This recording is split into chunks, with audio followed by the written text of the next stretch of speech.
Merci, nous pouvons nous asseoir. Est-ce qu'on peut retourner toute la gloire à Jésus?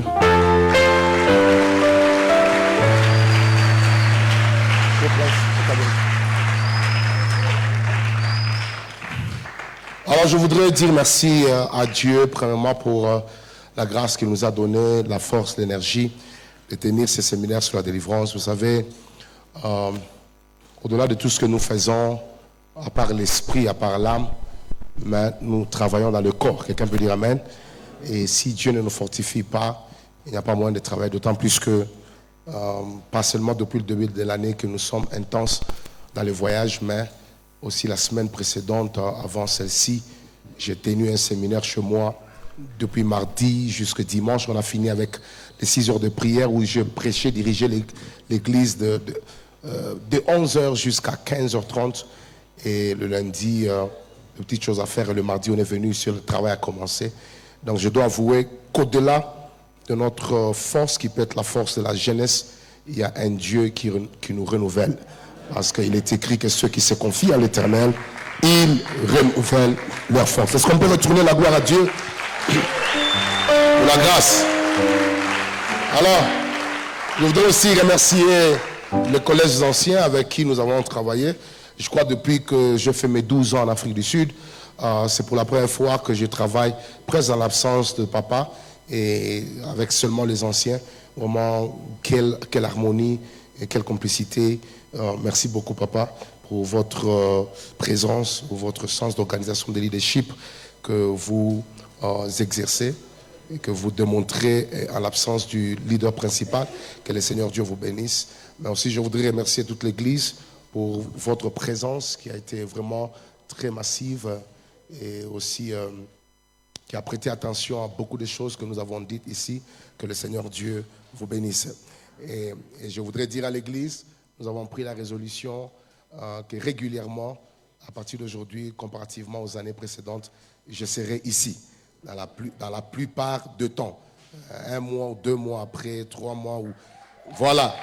Pourquoi pas 3 semaines après, régulièrement, on sera ici. Parce que la tendance avec le ministère, c'est que quand il y a des églises qui vous découvrent, ils vous prennent et vous devenez... vraiment partisans et citoyens de leur communauté, ce qui n'est pas mauvais parce qu'ils bénéficient de la grâce. Mais je crois que cela ne doit pas nous détacher totalement de Jérusalem parce que nous devons rester attachés à Jérusalem. Merci beaucoup. Et aujourd'hui, pendant que je suis en train de préparer le culte, un sens de gratitude, un sens de dépendance totale à Dieu était monté à moi. Et nous qui avons grandi à l'église, bien que nous pouvons composer des chants, on peut se connecter à d'autres chants, mais il y a des chants avec lesquels nous avons grandi dans l'église. Et chaque fois qu'on chante ces chants-là, ça me rappelle beaucoup de choses avec Dieu et je voulais faire ces chants-là avec l'église. Si tu es de la génération 2000, 2010, je doute fort, peut-être c'est pas 95, mais... ça, ce sont des chansons qui ont caractérisé le réveil depuis 1960, 1970, 1980. Ce sont les Nimbo Zamungu. Si tu n'es pas tu n'as pas grandi dans l'église, je doute fort que tu connais ces chants. Et je veux le faire avec les gens qui les connaissent. Et ici, on n'a pas besoin de beaucoup de choses. C'est juste nos mains. Parce que c'était des styles, des groupes de prière. Et ce sont ces chants qui ont accompagné le réveil. Je veux pendant qu'on va faire ces chants, que les gens qui ont donné leur vie à Christ il y a 30 ans, il y a 40 ans, se rappellent d'où Dieu les a tirés. Et en même temps qu'on fait ces chants, ça nous accompagne. Est-ce qu'on peut acclamer très fort pour le Seigneur? Donne-moi le fond, là. Le fond de... C'est très simple. On va aller avec nos mains. Tiens, comme ça. C'est comme ça.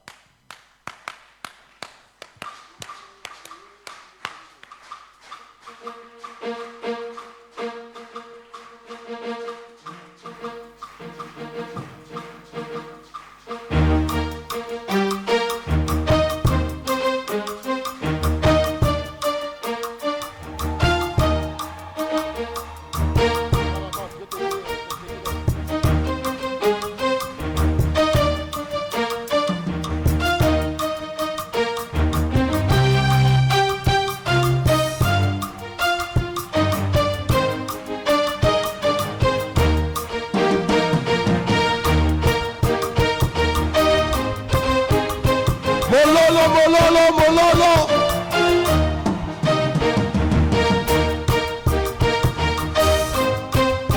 Est-ce que les mains peuvent dominer l'assemblée? On y va. On répond au début, Mokosi.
Est-ce qu'on peut retourner la gloire à Jésus-Christ?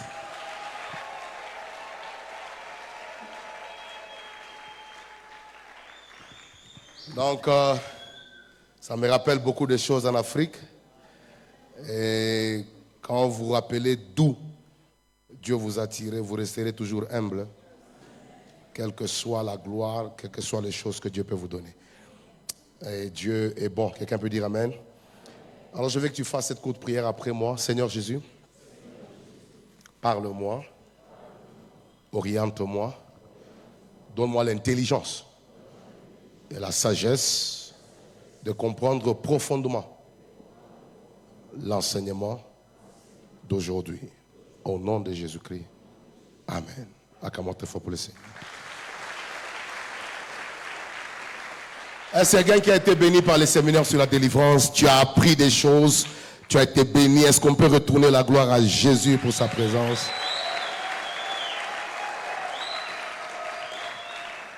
J'honore la présence de la sœur Ruth, que je vois qui est une fille de prophète. Tiens-toi debout, on va t'honorer. Praise the Lord. Est-ce qu'on peut l'encourager? Sois béni. Une grande joie de t'avoir parmi nous. Merci. Est-ce que le prophète Esaïe est dans la salle? Le prophète Esaïe, non, il n'est pas là. Ça va, merci. Genèse chapitre 8, verset 22.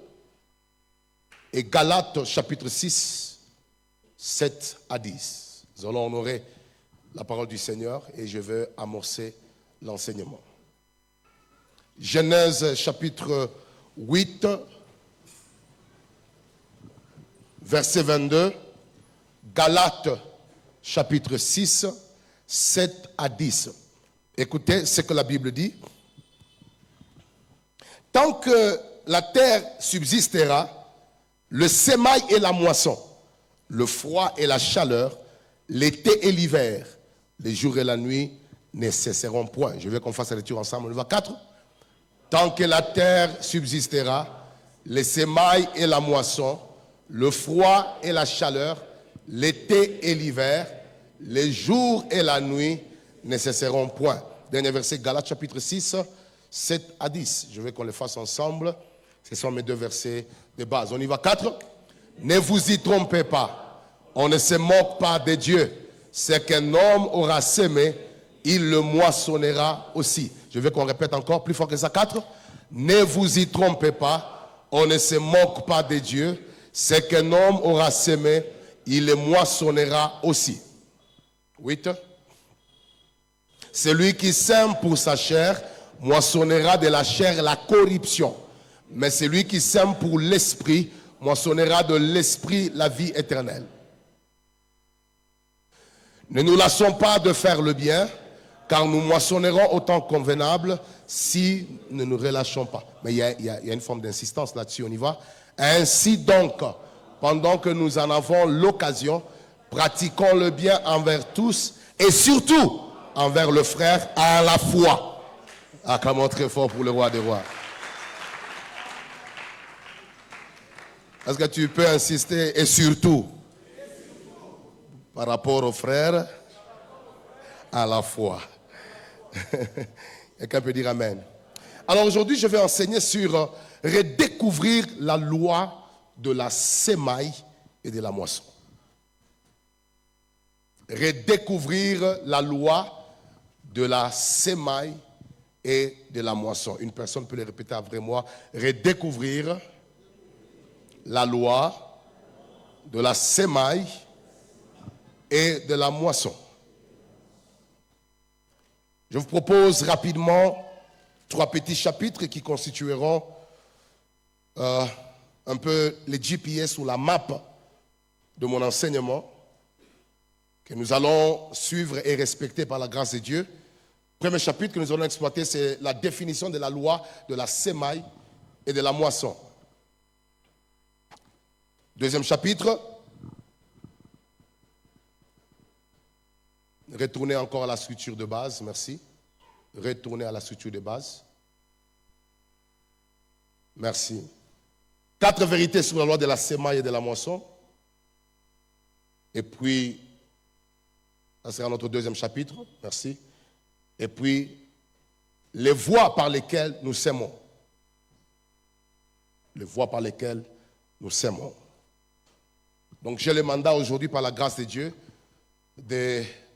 d'ouvrir dans l'esprit de chacun d'entre nous la connaissance sur cette loi universelle, cette loi divine qu'on appelle la loi de la sémaille et de la moisson, mais aussi de partager avec vous 4 vérités fondamentales qui gouvernent le domaine de la sémaille et de la moisson, et aussi révéler les voies par lesquelles nous sémons afin de récolter.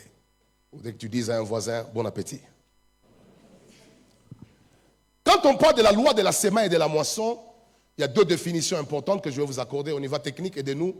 La première définition de la sémaille et de la moisson, c'est que vous devez comprendre que la loi de la sémaille et de la moisson implique que chaque acte, chaque choix a une conséquence qui finit par se manifester tôt ou tard. Voilà le principe de la sémaille et de la moisson. Quand vous entendez sémaille, moisson, dans la plupart des cas, les gens pensent aux offrandes parce que ce verset a été utilisé abusivement à un certain niveau que dans un cadre exclusif appelé les offrandes.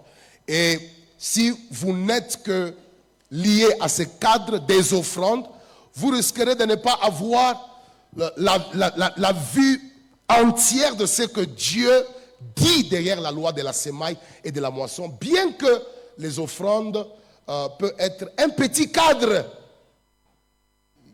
dans le contexte de la sémaille et de la moisson. Et je dis un cadre très réduit. Donc, la loi de la sémaille et de la moisson implique que chaque acte, chaque choix a une conséquence qui finit par se manifester tôt ou tard. Donc quand vous entendez loi de la semaille, le fait de s'aimer, et moisson, donc dans votre esprit, cette définition doit être d'actualité. C'est que chaque acte ou chaque choix a une conséquence qui finit par se manifester tôt ou tard. Mais la deuxième définition, rapidement, qui me permet d'établir le fondement des bases dans mon enseignement, c'est que la loi de la semaille et de la moisson est un principe universel. Universel de justice divine. C'est-à-dire, Dieu démontre sa justice par la loi de la semaille et de la moisson. C'est un principe universel de justice. Quand on dit universel, c'est global. Que tu sois en Chine, que tu sois en Afrique, que tu sois en Asie, ce que tu fais est s'aimer comme des graines qui produisent inévitablement une récolte conforme à leur nature. Et aucun pays, aucun territoire, aucun climat n'a le pouvoir de changer cette loi. Ça demeure universel et ça demeure d'actualité aussi longtemps que la terre subsistera.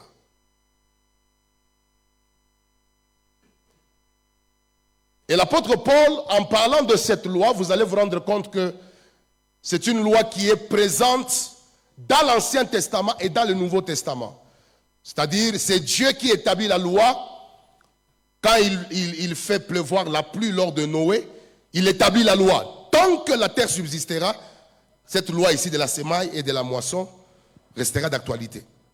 Et puis quand l'apôtre Paul vient dans le temps de la grâce, il vient confirmer que bien que Jésus est mort à la croix et qu'il a payé le prix, il dit ne vous y trompez pas. Quand on dit ne vous y trompez pas, ça dit que on vous met en garde pour que vous ne puissiez pas tomber dans ce qu'on appelle l'illusion.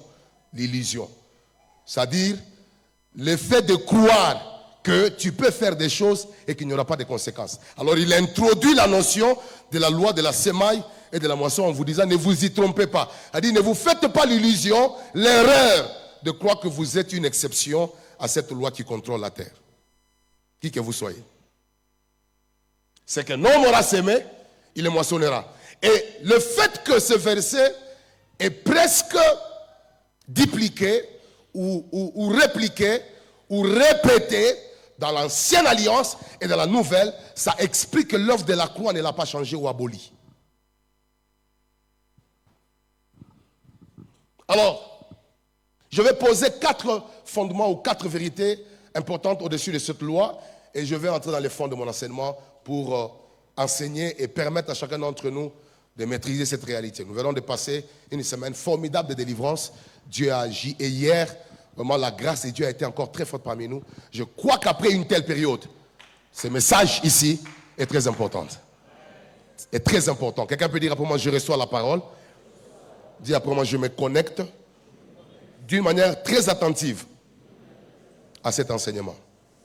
Alors la première vérité que je voudrais établir, qui est basée sur les 2 versets, Genèse 8 ainsi que Galates 6 que nous venons de lire, c'est que, notez cela, tout homme sème dans son présent, consciemment ou inconsciemment, consciemment ou non, ce qu'il récoltera demain. Tout homme, que tu sois président, marié, célibataire, tout homme, malgré ton standing de vie, malgré ton niveau de vie, qui que tu sois, élevé, non élevé, pauvre, riche, tout homme sème dans son présent, consciemment ou non. Donc, c'est qu'il récoltera demain. C'est-à-dire, le fait que tu ne sais pas que ce que tu fais est une sémence, n'annule pas le fait que tu le récolteras. Ton ignorance de cette loi ne t'épargne pas de sa puissance. Tu peux être ignorant de la loi de la semaille et de la moisson, mais c'est cette loi qui te gère.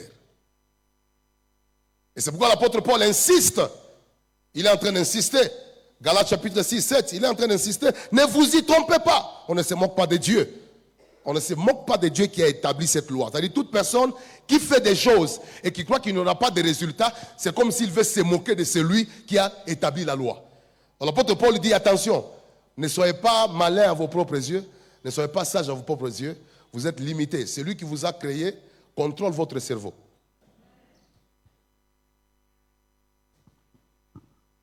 Il contrôle votre cerveau. Donc j'étais en train d'insister, ça c'est une parole de sagesse, toute ta vie actuelle, je le répète, ta vie actuelle est le résultat de ce que tu as semé hier. Et ce qu'elle sera demain sera le résultat de ce que tu sèmes aujourd'hui. Donc il n'y a pas à s'étonner. Il ne faut pas être là parce que les chrétiens d'aujourd'hui aiment beaucoup se victimiser. Je ne comprends pas comment est-ce que ma vie est devenue. Je suis étonné, Dieu m'a oublié, Dieu m'a abandonné. Non, écoutez, il faut être responsable de ses actes. Parce que dans la maturité spirituelle, tu dois être intentionnel par rapport aux résultats que tu veux avoir tout en tenant compte des actes que tu poses. Alors, il ne faut pas être étonné des résultats qui arrivent, mais tu n'es pas étonné des actes que tu as posés qui ont provoqué les résultats. Souvent, nous sommes là en train de nous étonner. Mina Shanga, je ne comprends pas comment ma vie est devenue comme ça. Mais tu es incapable de te rappeler de ce que tu as fait de tes 10 ans passés. Tu es incapable de te rappeler que pendant que les autres se préparaient à la grandeur, se préparaient à la gloire, toi tu étais dans la distraction. Et quand le temps passe et que la vie des gens change, tu commences à jalouser. Non, il ne faut pas jalouser. Pose-toi la question, qu'est-ce que tu as sémé?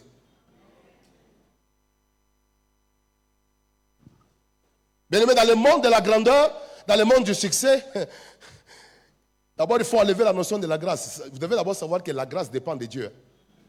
Oh oui. La grâce dépend de qui? De Dieu. Parce qu'il dit, il fait grâce à qui? Donc tout comme il peut refuser de te faire grâce. Mais c'est lui qui comprend le principe de la semaine et de la moisson, peut programmer les résultats même si Dieu ne l'a pas fait grâce. Et tout résultat que tu as récolté sans connaître le mécanisme par lequel ce résultat est venu, tu ne seras jamais capable de le reproduire plusieurs fois. C'est ça le principe. Parce que si toi tu ne vis que par la grâce, tu ne sauras pas pourquoi Dieu t'a donné telle chose. Mais si tu es intentionnel tout en connaissant, qu'est-ce qu'il faut faire pour produire telle chose? Tu peux le reproduire plusieurs fois et dans plusieurs territoires parce que tu as maîtrisé le principe qui gouverne ces domaines-là. Pourquoi je peux faire, je parle dans le cadre de mon ministère, pourquoi partout où je peux partir, Dieu peut me faire la grâce de faire toutes sortes de délivrances, prier pour les gens, faire des services de puissance dans différents territoires. Ce n'est pas seulement parce que Dieu m'a fait grâce, mais j'ai compris comment le ministère de délivrance fonctionne. J'ai maîtrisé le mécanisme spirituel qui gouverne ces territoires. Et il en est de même de tous les domaines spirituels et de la vie. Si tu n'as jamais compris qu'est-ce qui produit les résultats dans tel domaine, tu ne pourras jamais les reproduire. Tu attendras toujours la grâce. Et la grâce dépend de Dieu. Alors, il peut te faire grâce et tout comme, il ne peut pas te faire.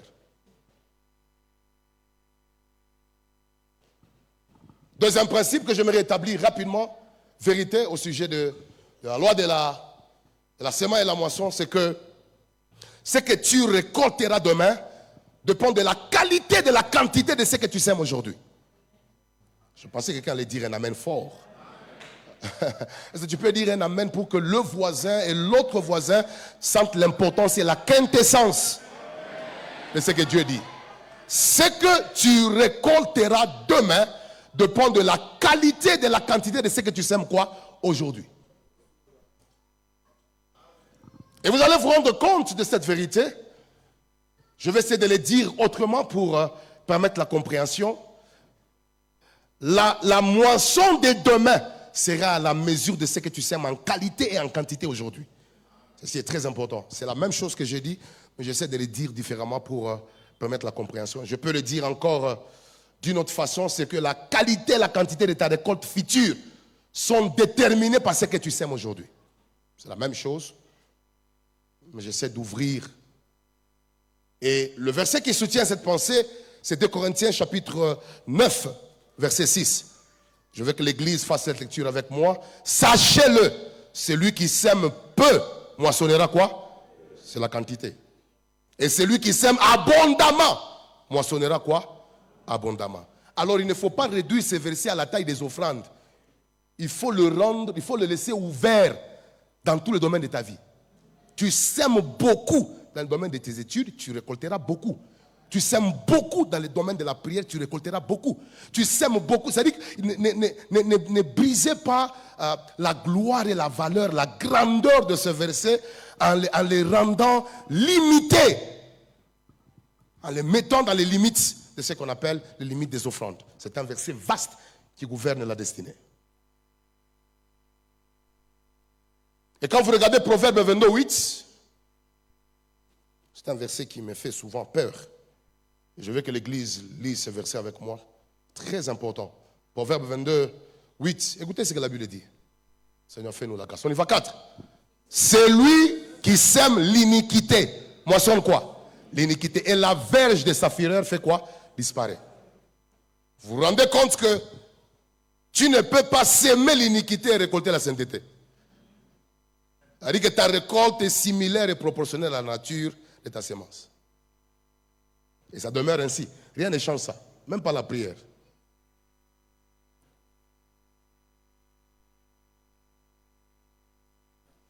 Et parfois, il faut faire attention parce que vous pouvez s'aimer quelque chose de mauvais, d'une mauvaise qualité. Mais souvent, c'est quand vous s'aimez une chose d'une mauvaise qualité, ça peut même se multiplier en intensité de destruction. Quand vous voyez Osée chapitre 8, verset 7, la Bible dit, s'il sème le vent, il moissonnera la tempête. S'il sème le vent, il moissonnera la tempête. Troisième principe que je voudrais établir rapidement, qui me permet de vous amener dans le fond de mon enseignement, technique, aidez-moi, c'est que beaucoup de chrétiens aiment le bon résultat, mais sont là à apprendre et à pratiquer le principe qui les produisent. C'est que beaucoup de chrétiens, par rapport à l'expérience que j'ai vue, et dans les Écritures, et dans l'expérience du ministère pastoral, dans le fait que nous avons encadré les gens pendant beaucoup d'années, que ce soit ici au Congo et même à l'étranger, nous avons constaté que les chrétiens aiment beaucoup les résultats. Ils sont excités, ils sont très passionnés pour les résultats. Je veux les succès, je veux la gloire, je veux avancer. Ils aiment les résultats, mais ils sont très lents à apprendre et pratiquer le principe qui les produit. Voilà le grand problème que nous avons.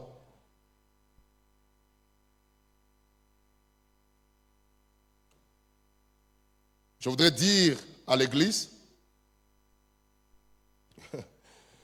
votre soif d'apprendre et de pratiquer les choses qui produisent des résultats doivent dépasser votre souci de les avoir.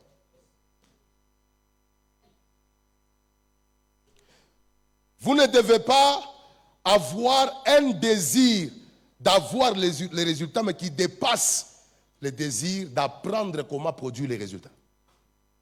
Et d'ailleurs, une personne qui a le souci d'apprendre le principe qui produit les résultats, même s'il n'est pas amoureux des résultats, les résultats viendront. Parce que les résultats sont cachés dans la pratique et non dans le souci d'avoir les résultats. Mais nous avons plus développé ces désirs, cet amour.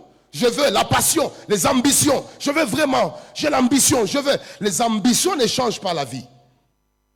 Le désir d'aspirer à la grandeur, bien sûr, c'est bien. Mais la capacité d'apprendre très tôt le principe qui produit des grands résultats est plus importante que l'amour de ces résultats. Et c'est pourquoi, vous allez remarquer, Proverbe 24, j'invite l'Église à faire cette lecture avec moi parce que c'est très important, le verset que je vous donne. On y va, 4. À cause du froid, les paresseux ne font pas quoi? Ne labourent pas. Mais regardez la folie, à la moisson, ils voudraient récolter, mais il n'y a rien. Joe Mamboya, kupenda résultat, mais upende kufanya ce qu'il faut pour avoir les résultats. C'est qu'au temps de la récolte, quand les gens seront en train de récolter, tu voudras aussi, par la foi et par l'enthousiasme, vouloir récolter, mais il n'y aura rien pour toi. Parce que quand il était temps de s'aimer, toi tu faisais autre chose. Donc une personne qui aime les résultats, sans pratiquer les choses qui amènent les résultats, est comparable à un paresseux qui n'a rien fait lorsqu'il fallait s'aimer, et au temps de la récolte, il se lève avec enthousiasme pour vouloir récolter.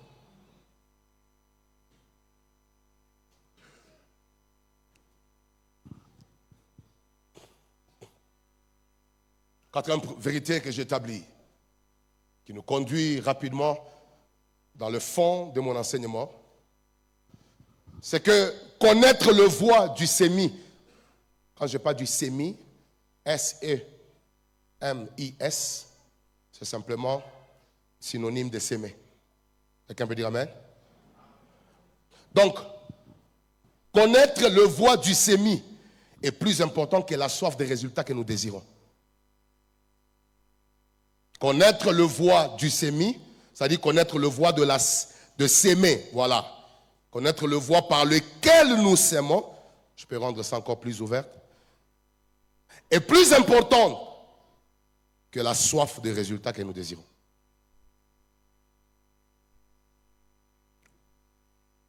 Tu peux avoir soif de fruits que tu aimes, mais si tu ignores le voie par lequel il faut s'aimer, tu n'auras jamais le fruit que tu aimes.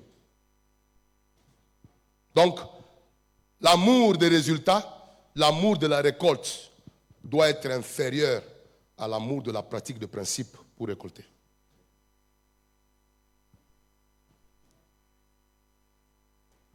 Je crois que admirer un homme, ouais, admirer ceux qui ont réussi, ne doit pas s'arrêter au niveau de l'étonnement et de l'effervescence. Ça doit aller au niveau de chercher à connaître qu'est-ce qu'ils ont fait pour arriver à ça. Et souvent, parmi le commun des mortels, ce que nous faisons, c'est admirer, admirer, admirer, apprécier, aimer, être dans l'effervescence. Waouh, c'est waouh, c'est waouh. Mais on n'a pas ce souci de vouloir demander comment, qu'as-tu fait, quels sont les principes de base. C'est quoi qui fait que ces résultats soient réguliers? Et à ce moment-là, tu entres dans le domaine du principe de la semaille et de la moisson.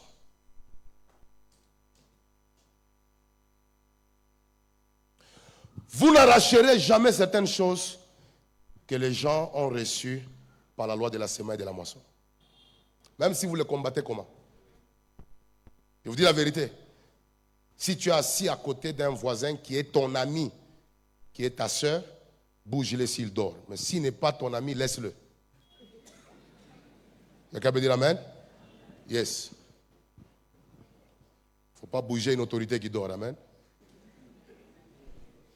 Donc par respect, il aura raté ce qu'il fallait pour lui. Alors si tu es à côté d'un ami qui somnole, tu le bouges. Quelqu'un peut dire amen? Mais s'il n'est pas ton ami, tu le laisses. Tu le laisses dans le sommeil avec respect. Quelles sont les voies par lesquelles nous s'aimons? Voilà la plus grande question. Voilà le plus grand problème. C'est que souvent, nous sommes étonnés des résultats qui nous arrivent, bons ou mauvais, mais sans comprendre comment nous les avons sémés. Alors le mandat que j'ai ce matin, c'est de vous révéler les voies par lesquelles nous s'aimons. Et je vais vous partager peut-être 5 voies et je vais clôturer mon enseignement ce matin. S'il y a quelqu'un qui est en train d'apprendre, je veux qu'on acclame d'abord très fort pour le Seigneur.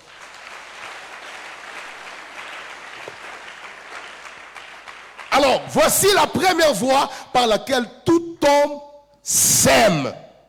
Parce que ta vie est comme un champ. Quelqu'un peut dire amen? Ta vie est comme un champ dans lequel tu sèmes. Et après un temps, tu dois récolter ce que tu as sémé. Maintenant, c'est par quelle voie que nous sémons? C'est par les paroles qui sortent de la bouche. Voilà la première voie par laquelle tout homme sème. Tu dois savoir que tes paroles ne sont pas d'abord des sons. Dans le monde spirituel, tes paroles sont comme des graines.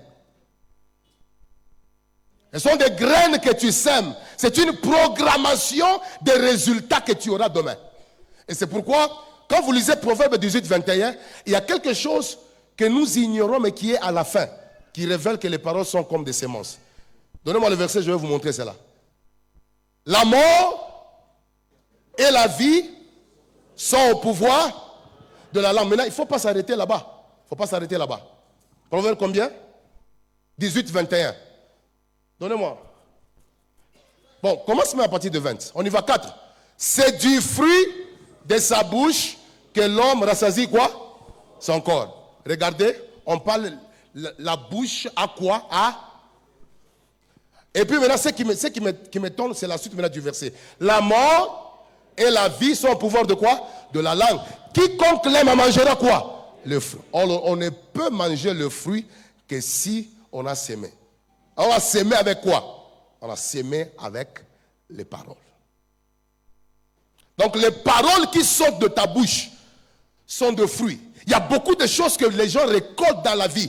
C'est une programmation qu'eux-mêmes ont fait. C'est pourquoi vous ne devez pas jouer avec les choses qui sortent de votre bouche. La Bible déclare que la colère n'accomplit pas la justice de Dieu. Elle dit que chaque fois que tu es en colère, évite de parler. Évite de dire des choses que tu vas regretter après. Parce que tout ce que tu fais sortir par la colère, parfois est irréfléchi. C'est dans la folie du manque de raison et d'une ligne de conduite propre aux principes spirituels qu'un homme parle dans la colère. Tu risques de dire des choses qui vont être une programmation pour l'avenir, qui vont être des grains que tu vas s'aimer, que tu récolteras demain. À partir d'aujourd'hui, tu ne dois plus jouer avec les paroles qui sortent de ta bouche. Parce que c'est la première voie par laquelle chacun d'entre nous sème. Et je vais vous faire une démonstration dans les Écritures de comment est-ce que ces choses fonctionnent. Alors, je n'ai pas le temps pour beaucoup de versets, mais donnez-moi votre attention. Nous allons prendre Jacob pour vous montrer comment est-ce que les paroles travaillent dans la destinée. Écoutez, Jacob avait dit qu'il était Ésaü. Quelqu'un peut dire après moi Ésaü. Il a dit qu'il était Ésaü. Pose la question à un voisin. Est-ce qu'il était Ésaü? Il n'était pas Ésaü. Quand il est devant son père Isaac, on lui pose la question, qui es-tu? Il a dit qu'il est qui? Qu'il est Ésaü. Il a programmé les mensonges dans sa vie. Lui aussi, plusieurs années après, ses enfants sont venus le tromper en lui disant, reconnais cette tunique, ton fils a été mangé par une bête féroce. Vous constatez qu'il a trompé en termes de paroles. Lui aussi, sa propre sémence est venue lui apporter le mensonge en termes de paroles. Parce que tes résultats seront égaux à la qualité de tes sémences. Tu trompes en parole, on te trompera aussi en parole. Et quand tu apprends à dire des bonnes choses sur les autres, c'est comme ça que tu programmes aussi les résultats des bonnes choses que les gens diront sur toi. Je vous fais une démonstration dans les Écritures. Qu'est-ce que Jean-Baptiste a dit sur Jésus? Rappelez-vous d'abord que Jean-Baptiste, dans la foi et en âge, il est plus avancé que Jésus. Mais regardez, quand il rencontre Jésus, il dit, je ne suis même pas digne de faire quoi? De délier le courroie de quoi? De ses sandales. Celui qui vient après moi est plus grand que moi. Il a sémé les paroles d'honneur.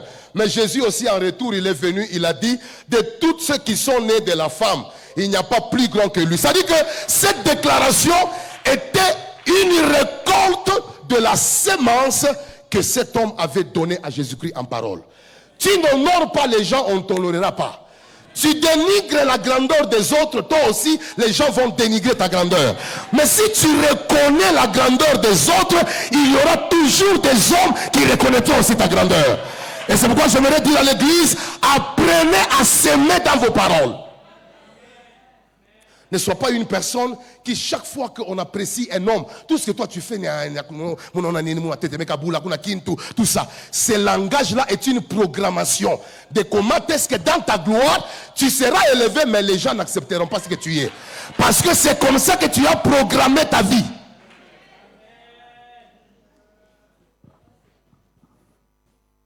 Donc nous s'aimons par les paroles de quoi? De nos bouches. Parmi ceux qui sont nés de femmes, il n'en a point paru de plus grand que Jean-Baptiste. Jean-Baptiste a quoi la grâce? Ah, vraiment, mais il avait déjà dit que celui qui vient après moi est plus grand que moi. Il a reconnu la grandeur, il a récolté aussi la grandeur. Donc il n'y a pas un fait d'hasard ici. Deuxième voie par laquelle nous s'aimons. Deuxième voie par laquelle nous s'aimons. Nous s'aimons par les actes. Dis après moi les actes. Mais si je vais d'abord me pencher beaucoup. Je vais me pencher beaucoup sur les actes malhonnêtes et injustes. J'aimerais me pencher sur ça. Dis après moi les actes malhonnêtes les actes injustes, les actes d'infidélité. Quelqu'un peut dire amen. Quelqu'un peut dire amen. Donc, voilà. Yes. Donc, tu crois que, comme on ne t'a pas encore découvert, tu es chef. Mais cependant, tu ne sais pas qu'on ne se moque pas de Dieu. Ce qu'un homme aura semé, c'est un problème de temps. Il va le récolter, qui qu'il soit. Et maintenant, j'aimerais vous montrer quelque chose de fort. Et ici, je préfère qu'on me lise Job chapitre 4, 8. Et je vais vous révéler quelque chose dans la vie de Jacob. Je vous prie d'étudier la vie de Jacob. Vous serez étonnés de comprendre beaucoup de mystères sur la vie de cet homme. Aujourd'hui, il va beaucoup nous aider. Donnez-moi Job chapitre 4, verset 8. Ça, c'est un homme qui parle par expérience. Dans le livre de Job, il est en train de dire quoi? Pour moi, je l'ai vu. Il ne parle pas par imagination. Il dit, pour moi, je l'ai vu. Job 4, 8. Pour moi, je l'ai vu. Ceux qui labourent l'iniquité et qui sèment l'injustice amoissonneront les fruits. Ils amoissonnent les fruits. Pour moi, j'ai fait quoi? Je l'ai vu. Il parle par l'expérience. Ceux qui labourent l'iniquité et qui sèment l'injustice amoissonnent quoi? Les fruits. Maintenant, je vais vous amener à remarquer quelque chose de fort dans la vie de Jacob. Et ça sera une façon de vous prouver comment est-ce que la loi de la semaille n'a pas commencé à travers le Nouveau Testament, c'est depuis l'Ancien Testament. Même si vous êtes ignorant de comment elle fonctionne, mais ça vous récupère. Regardez, Jacob avait volé la bénédiction de son frère Ésaü. Mais lui aussi a épousé une femme voleuse.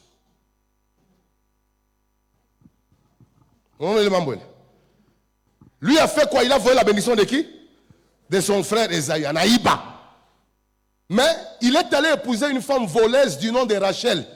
Rachel avait volé les dieux de son père.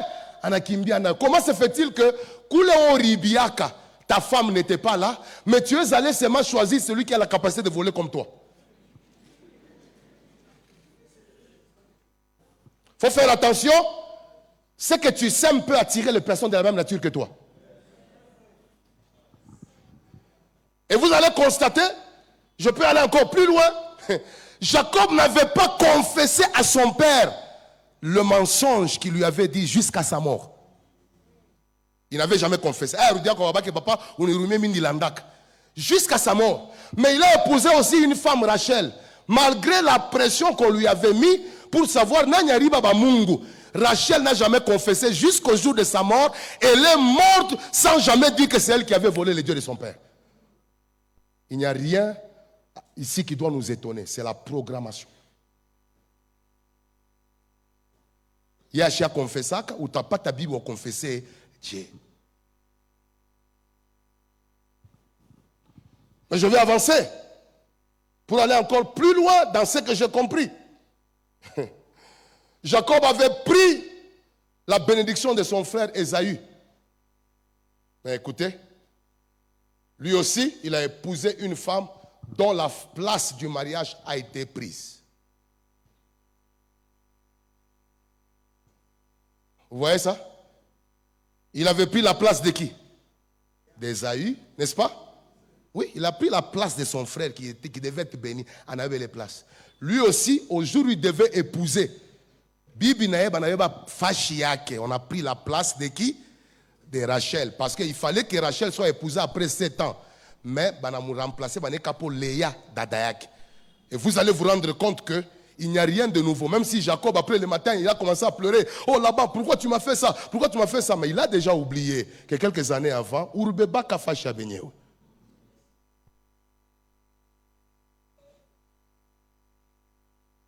La plupart des choses que vous vivez, c'est une programmation de ce que vous avez fait.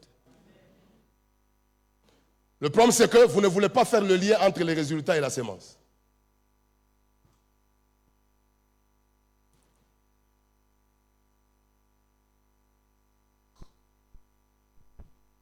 Vous savez, pendant que j'étais en train de méditer, l'Esprit de Dieu m'a ouvert les yeux pour remarquer quelque chose que je n'ai jamais vu avant. C'est que Jacob avait profité de l'aveuglement de son père Isaac pour le tromper.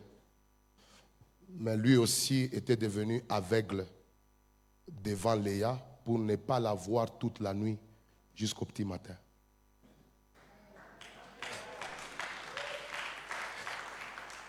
Papa, comment tu travailles pendant 7 ans pour avoir Rachel que tu connais bien de face?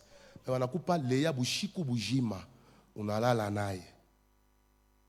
Et puis on n'a pas ta mimba. Ça dit qu'à Moukoulale.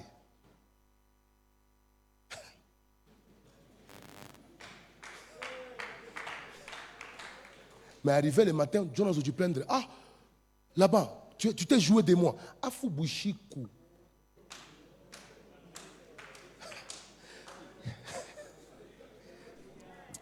Il a profité de l'aveuglement de son père pour le tromper, mais lui aussi, on l'a frappé d'aveuglement pour qu'il ne remarque pas que Oularukwana est Bushiko.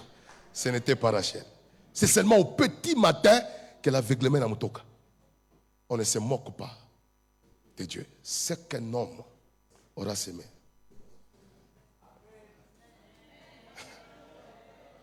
C'est qu'un homme aura semé.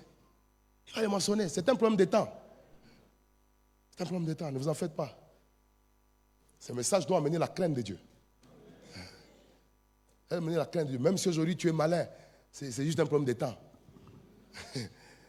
Tu as un rendez-vous avec les résultats que tu as plantés. Et je crois que je vais terminer mon enseignement par le dernier point ici et je vais vous libérer. Troisième chose, c'est que nous s'aimons par la bienfaisance. Par quoi? La bienfaisance. Par le service ou la bienfaisance que nous rendons aux autres. Vous devez savoir que lorsque vous faites du bien aux hommes, vous s'aimez. Vous ne devez pas être des gens qui font du bien aux autres par calcul. Parce que vous ne récolterez pas toujours là où vous avez sémé. Le problème avec toi, c'est que tu as arrêté de faire du bien parce que tu attends toujours que les personnes qui ont été bénéficiaires de ta bienfaisance te rendent au centuple. Non, ça ne marche pas comme ça. Lorsque tu as sémé, sache que tu obéis à un principe dont la récolte peut se passer ailleurs. Alors laisse les gens à qui tu as fait du bien tranquille. Comme eux sont ingrats à toi, ils vont récolter l'ingratitude ailleurs, ce n'est pas ton affaire. Mais toi, continue à faire du bien parce que c'est une loi qui te permet de programmer tes récoltes. Celui qui me donne un bon amen, je prêche la parole. Vous savez, j'ai compris une chose de formidable dans les Écritures. C'est que Dieu prend plaisir à la bienveillance. Dieu prend plaisir au sacrifice. Hébreux chapitre 13 verset 16. Et n'oubliez pas la bienfaisance et la libéralité. Car c'est à de tels sacrifices que Dieu prend plaisir. La Bible dit, certaines personnes à cause de leur libéralité, ils ont reçu qui? Leur hospitalité, ils ont reçu les anges. Mais aujourd'hui, par la grâce du Seigneur, je voudrais révéler une chose qui s'est passée dans la vie de Rebecca dans Genèse chapitre 24, 18 à 19. Si vous avez écrit Genèse 24, 18 à 19, bien aimé, je vous prie de me donner votre attention. Je vais vous montrer comment est-ce que la bienfaisance ouvre les portes de la vie. La bienfaisance, c'est une façon de s'aimer. Regardez ce qui se passe dans la vie de Rebecca. Rebecca arrive au puits. Il y trouve un homme du nom d'Éléazar. Éléazar est venu parce qu'il est à la recherche de la femme de son maître, c'est-à-dire Isaac. Il est à la recherche de la femme du fils de son maître, voulais-je dire. Il cherche une femme pour l'enfant de son maître qui est Abraham, c'est-à-dire Isaac. Mais écoutez ce qui me plaît. Cette femme arrive sans savoir que l'homme qui était là cherchait une femme. Pour vous dire que quand vous faites la bienfaisance, il ne faut pas calculer. Parce que Rebecca n'a jamais dit, comme il a piqué, Dieu t'a donné Yves. Elle, tout ce qu'elle fait, elle s'aime. Quand tu dois servir les gens, ne choisis pas qui servir. Et puis ne sois pas en train de calculer quoi faire. Ne demande pas toujours que les hommes te donnent quelque chose à cause de ce que tu fais. Apprends à s'aimer. Et quand tu s'aimes dans le service et dans la bienfaisance, tu es en train de programmer tes récoltes par rapport à ta destinée. C'est lui qui me donne le mot, amen, j'avance. Maintenant, je vais vous révéler une chose. Cette femme, quand elle arrive, il trouve un homme qui a des chameaux. Regardez ce qu'elle va faire. Elle va prendre l'eau, elle va donner au chameau. Au lieu de s'arrêter au chameau, elle va donner même à l'homme qui avait les chameaux. Maintenant, regardez comment est-ce que Dieu travaille derrière la bienfaisance pour nous donner des résultats. Elle ne savait pas que, en donnant l'eau au chameau, elle venait de mettre le carburant dans les moyens de transport qui devaient l'amener vers son mari. C'est lui qui me donne un bon amen et je prêche. Parce que pendant qu'elle mettait l'eau, elle ne savait pas qu'après avoir mis l'eau, elle sera maintenant prise comme la femme d'Isaac. Et que c'est avec ces chameaux qui sont carburés qu'ils iront d'abord chez eux à la maison. Et puis après les jours suivants, c'est sur le même chameau qu'elle va monter pour aller maintenant vers le mari que Dieu lui a donné. Toutes les fois que tu fais du bien, en réalité tu ne fais pas du bien aux autres. C'est à toi-même que tu te fais du bien parce que ça te retournera d'une manière ou d'une autre. Celui qui me dit amen, j'avance avec la parole. Et vous allez remarquer que elle a semé dans la vie des chameaux et d'Eliezer, mais elle a récolté chez Isaac. Vous ne récolterez pas toujours là où vous avez semé. Apprenez simplement à faire du bien. Et le faites-le d'une manière désintéressée. Et vous allez voir dans la vie comment est-ce que Dieu va vous visiter. Que Dieu bénisse sa parole.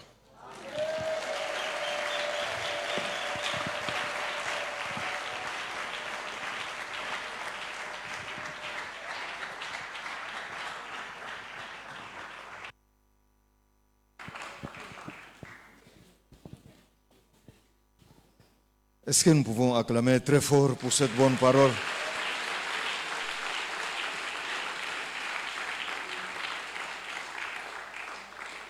Apparemment, j'ai l'impression que l'apôtre doit carrément rester ici. Ah, Asma Toujibe.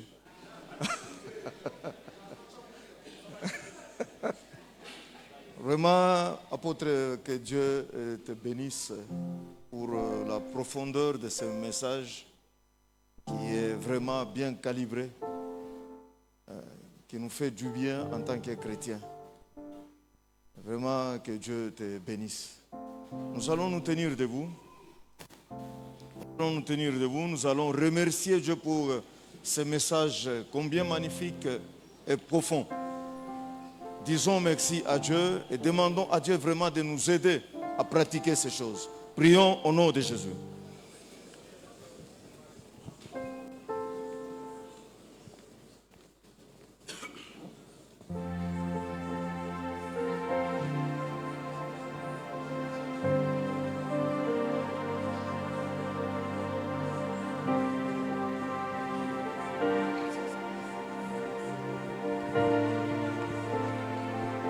Merci beaucoup, Père Saint. Nous te sommes très, très reconnaissants.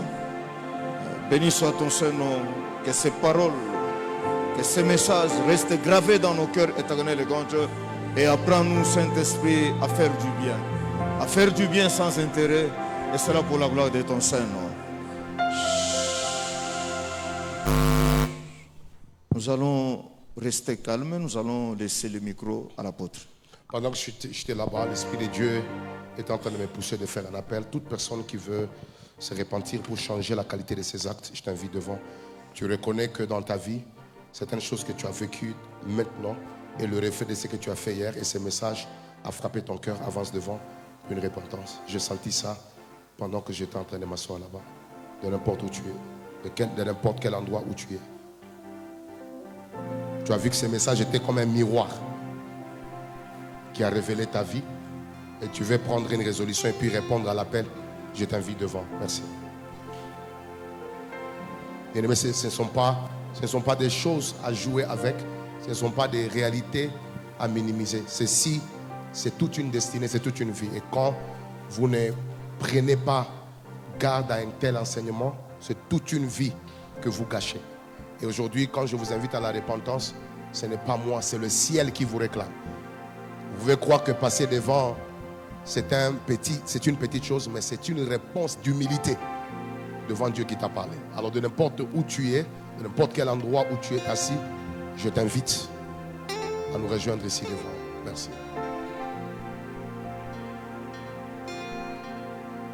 Et à partir d'aujourd'hui, chacun de nous doit prendre la résolution d'être très intentionnel dans tes actes. Oui. Quand tu fais un acte, tu dois savoir c'est quoi que tu vas récolter. Et j'invite tout le monde pendant ce temps, si vous êtes, même si la ligne est grande, vous pouvez rester dans les rangées principales, je vous invite à faire un moment de repentance, s'il vous plaît, à genoux, et on est en train de prier 1 minute pendant ce temps. Et toi qui étais aussi ignorant de ces principes, tu peux demander à Dieu de te faire grâce à partir d'aujourd'hui, de travailler dans la lumière de cette parole. Prions au nom de Jésus. Merci.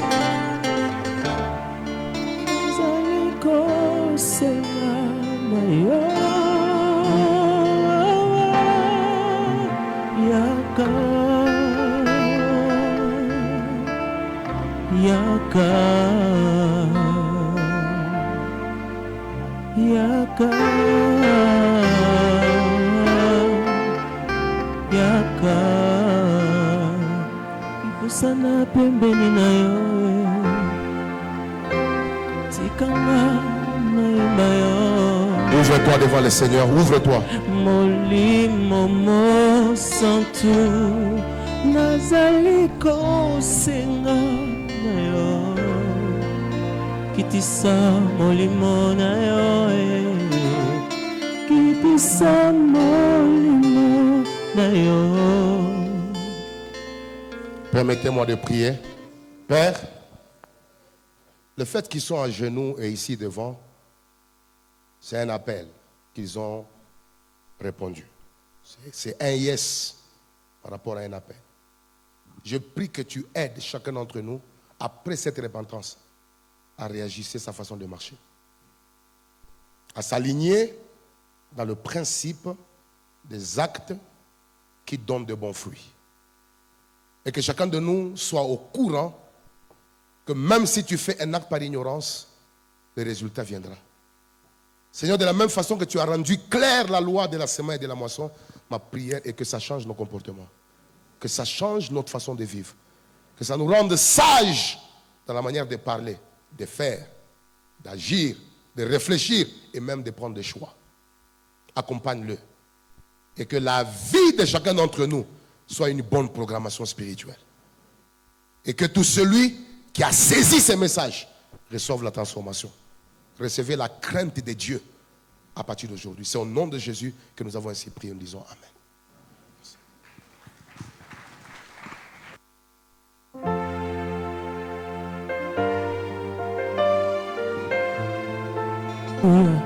Oui, je peux recevoir les enveloppes et prier pour vous.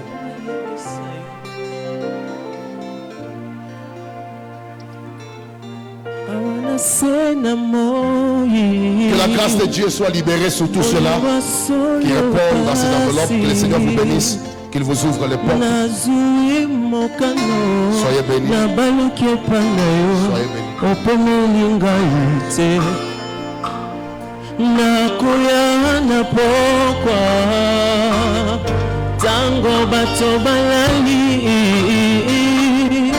nakokata bongi pona yebisayo mineza pona ngai pesa ngai nguya lakisa maloba zembo ya bolingo yonde omerite naemba pona yo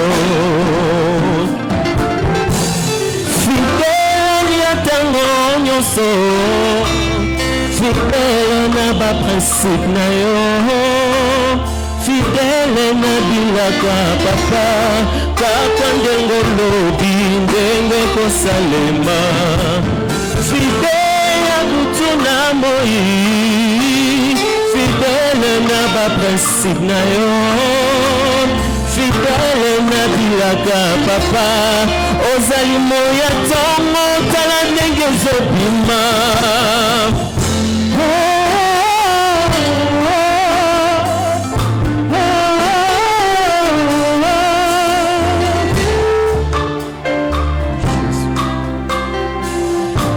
est-ce qu'on peut être encore fidèle fidèle ya tango nyonso fidèle fidèle na ba principe na yo, fidèle na bilasip na nga, kaka ndenge olobi ndenge kosalema, fidèle osepeli na nga, fidèle na ba principe na yo, fidèle na bilaka papa, ozali moya tongo tala ndenge ezobima, fidèle osepeli na nga, fidèle na ba principe na yo, fidèle na bilaka papa, ozali moya tongo tala ndenge ezobima, fidèle ya kutu na moi, fidèle na yo,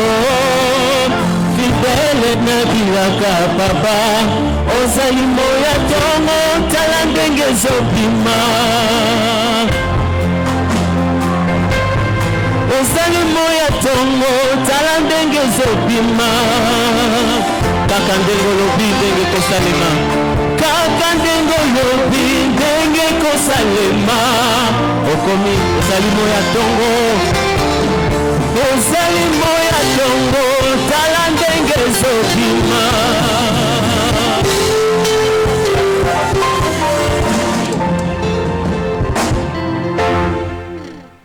Amen.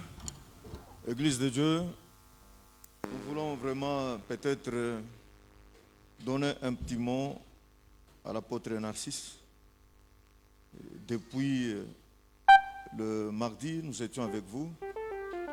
Et aujourd'hui, vous avez clôturé. Vraiment que Dieu vous bénisse pour votre prestation au milieu de nous. Ça nous a vraiment édifiés. Et là où papa est, je suis sûr qu'il est vraiment content. Alors, mes bien-aimés, je pense que demain, l'apôtre Narcisse prend déjà la route de retour. Alors nous, en tant qu'Église, nous devons prier pour cet homme. Je vais vous demander de vous tenir debout et je demande aux anciens de monter ici pour que vraiment nous prions pour l'apôtre Narcisse et que Dieu puisse les soutenir. Si les anciens sont là, ils peuvent venir. Église, tenons-nous debout. Dis un mot vraiment pour cet homme. Que Dieu se souvienne de son retour. Vous savez, la Bible dit, je suis un Dieu de départ et de retour. Il est venu, maintenant, c'est le retour. Que Dieu le garde. Et que Dieu veille vraiment sur sa famille. Prions au nom de Jésus. Nous te sommes très reconnaissants, Seigneur, Père éternel, Dieu grand, Dieu tout-puissant. Nous bénissons ton Saint-Nom pour ces dons éternels, grand Dieu de la communauté. Merci beaucoup. Merci, Saint et puissant Roi, pour cette parole, pour ces messages éternels, grand Dieu, édifiants, qui a augmenté encore le niveau de notre foi. Maintenant, éternel, grand Dieu, demain il rentre, garde-le, protège-le. Que ta faveur soit sur lui, éternel, grand Dieu. Bénis son église, sa famille, son époux, ses enfants. Que ta grâce soit avec lui au nom de Jésus. Seigneur, nous te sommes très reconnaissants pour cet homme que tu nous as donné. Demain déjà, il rentre. Que ta grâce éternelle, grand Dieu, l'accompagne. Jusqu'à ce qu'il va arriver chez lui à la maison. Bénis son épouse. Bénis ses enfants et souviens-toi, éternel grand Dieu, de son église. Vraiment, nous avons besoin de cet homme. Merci beaucoup pour tout ce que tu es en train de faire. Que ta grâce, que ta faveur soit avec lui. Au nom de Jésus que j'ai ainsi prié. Amen.